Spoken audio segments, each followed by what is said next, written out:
Welcome to our channel, Crime Loom, the place where true crime stories come alive.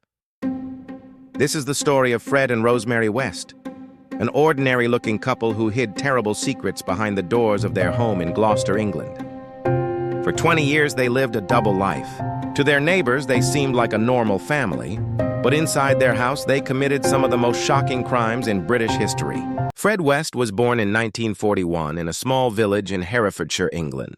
He grew up in a poor farming family where life was hard and discipline was strict. His childhood was filled with strange and dark experiences.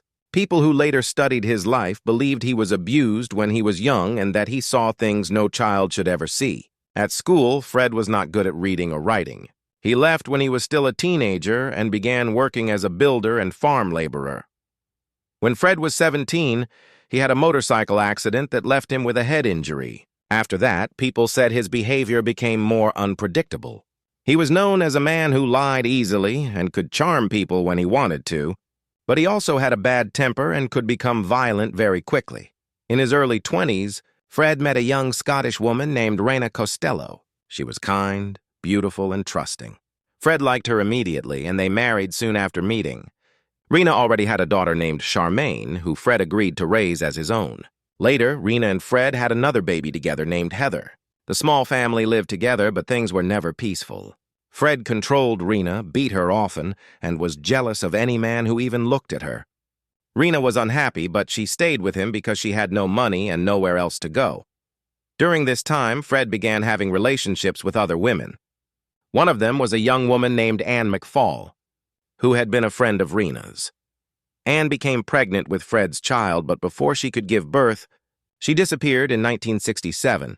No one knew what had happened to her, and Fred acted as if nothing was wrong. Many years later, her body was found buried near a place where Fred had worked. Not long after that, Fred met a teenage girl named Rosemary West. She was just 15 when they met, and Fred was almost 30. Rosemary had grown up in a troubled home, too.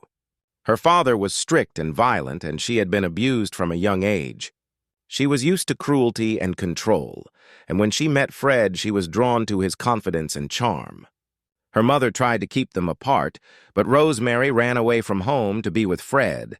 By 1970, they were living together in Gloucester. Rosemary soon became pregnant, and Fred was sent to prison for theft.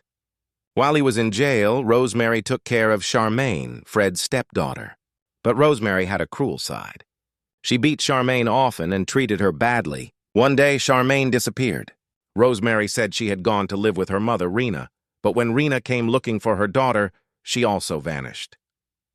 Later, it was discovered that both Charmaine and Rena had been murdered and buried by Fred and Rosemary. When Fred got out of prison, he and Rosemary married. He seemed happy to have found someone who shared his dark desires.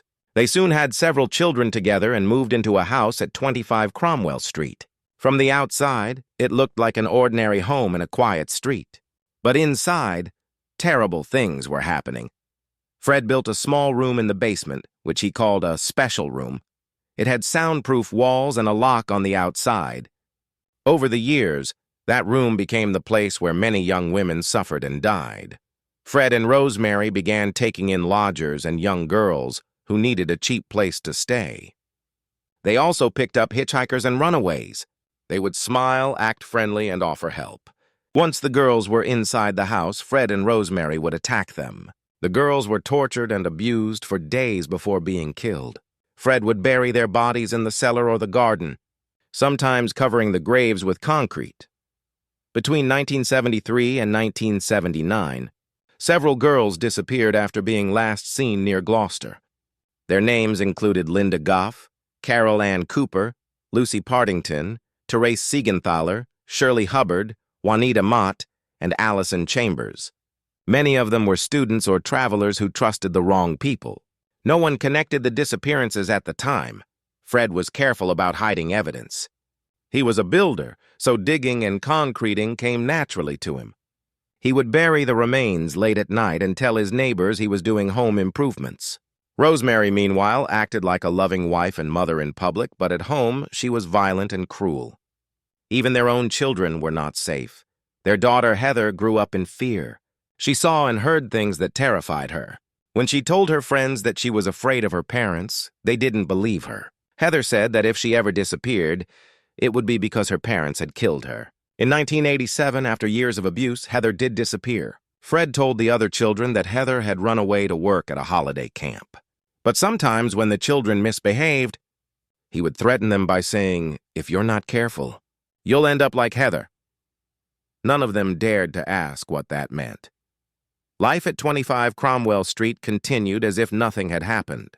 Fred and Rosemary even took in more lodgers and continued their secret crimes. But by the late 1980s, things started to change. The older children began to leave home, and rumors spread about what went on inside the house. Social workers became involved after reports of abuse. Fred and Rosemary managed to convince people that everything was fine, but the suspicions did not completely go away. In 1992, one of their younger daughters told her friends at school that she had been abused by her father. The police were called, and both Fred and Rosemary were arrested. The girl was taken into care, and the other children were questioned. While investigating, the police heard about Heather's disappearance. The story about her running away didn't make sense, especially since no one had ever heard from her again. The police decided to search the garden at 25 Cromwell Street in 1994. Fred tried to stop them at first, saying he didn't want his garden destroyed. But when they began digging, they found human bones. At that moment, Fred's face went pale and he knew it was over. Fred was taken to the police station where he began to talk. At first, he said he had killed Heather by accident during an argument. But as police kept questioning him, he started to admit to more and more murders. Over time, he confessed to killing 12 women, including his daughter Heather, his first wife Rena, and his stepdaughter Charmaine. He said he had buried many of them at Cromwell Street and others at an older property where he used to live. Police spent months digging up the house and garden. The scenes they uncovered were shocking. Beneath the floorboards and under the garden soil, they found bones and remains of young women who had been missing for years. The house became known as the House of Horrors. Crowds gathered outside to watch as evidence was carried out. The whole country was horrified by the story. Fred and Rosemary were both charged with multiple murders. At first, they supported each other and even smiled when they saw each other in court. Fred took most of the blame, saying Rosemary didn't know what he had done. But soon he realized she was not going to stand by him. When Rosemary began denying everything and blaming him, Fred became angry and desperate. In January 1995, before the trial could take place, Fred West hanged himself in his prison cell. He left a short note saying he loved Rosemary and that he could not face the shame. His suicide meant that he never stood trial or faced the families of the victims. Rosemary West went to trial later that year. The evidence against her was strong. Many witnesses, including her surviving children, described her cruelty and involvement in the murders. She had not only watched, but often helped Fred in the torture and killing of the victims. Some victims had even been kept alive for days while both Fred and Rosemary abused them. The court heard terrible details about what had happened at Cromwell Street. The jurors were deeply disturbed by the descriptions. In November 1995, Rosemary West was found guilty of 10 murders. The judge told her she would never be released. She remains in prison for the rest of her life. After the trial, the house at 25 Cromwell Street was demolished to prevent it from becoming a site of dark curiosity. In its place is now a small pathway. The people of Gloucester wanted to erase the memory of what had happened there. But for many, the horror of those crimes could never truly be forgotten. Over time, people tried to understand how two human beings could commit such terrible acts together. Psychologists said that Fred and Rosemary seemed to feed each other's cruelty. Fred, who had already been violent before meeting Rosemary, found in her someone who accepted and even enjoyed his behavior. Rosemary, who had grown up around violence and control, became even more dangerous under Fred's influence. Together, they created a world of abuse, lies, and murder. Their children suffered deeply. Those who survived were left with trauma and guilt, trying to live normal lives after growing up in a home filled with secrets and fear. Some of them changed their names and disappeared from public life. They wanted to escape the shadow of their parents' crimes. The victims' families also struggled for years. Many of them had spent decades not knowing what had happened to their daughters or sisters. When they finally learned the truth, the pain was almost unbearable. Some found small comfort in knowing that Rosemary would spend the rest of her life in prison. Others said there could never be justice for what was done. The case of Fred and Rosemary West became one of the darkest stories in modern British history. It changed the way police handled missing persons cases, especially those involving young women.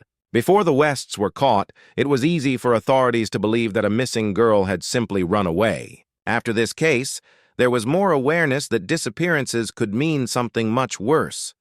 Even today, people still talk about the Wests as a warning of how evil can hide behind normal faces. Fred often smiled, joked, and seemed friendly to neighbors.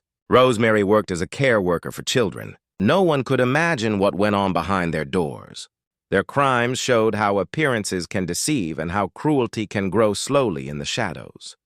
In the years since their capture, books and documentaries have tried to tell the story, each one trying to understand how such horror could exist in an ordinary English home. Some focus on the failures of the system that missed the warning signs. Others explore the psychology of Fred and Rosemary and how their early lives shaped them. But no explanation ever feels enough.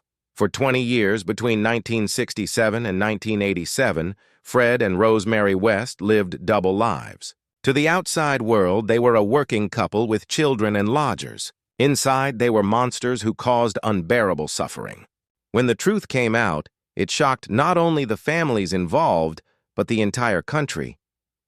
The story of Fred and Rosemary West remains a painful reminder of what human beings are capable of when cruelty, control, and desire for power take over compassion.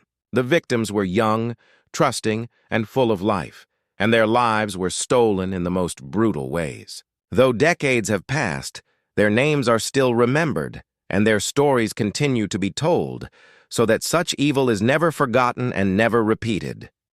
Subscribe to Crime Loom, and join us as we unravel more heists, mysteries, and untold legends.